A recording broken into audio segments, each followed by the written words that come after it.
एक दफ़ा का जिक्र है कि लाबा नाम की एक छोटी सी लड़की थी जो अपने बाप और दादा से बहुत प्यार करती थी।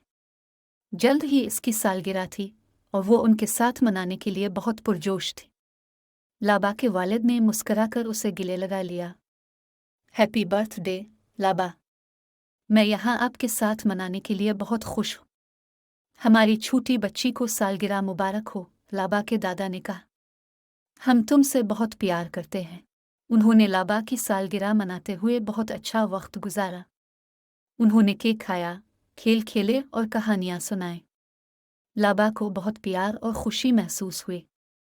दिन के इख्तिताम पर लाबा ने अपने वालिद और दादा को बताया कि वो दुनिया की खुशकिस्मत तरीन लड़की है। वो इन दोनों से बहुत प्यार करती थी।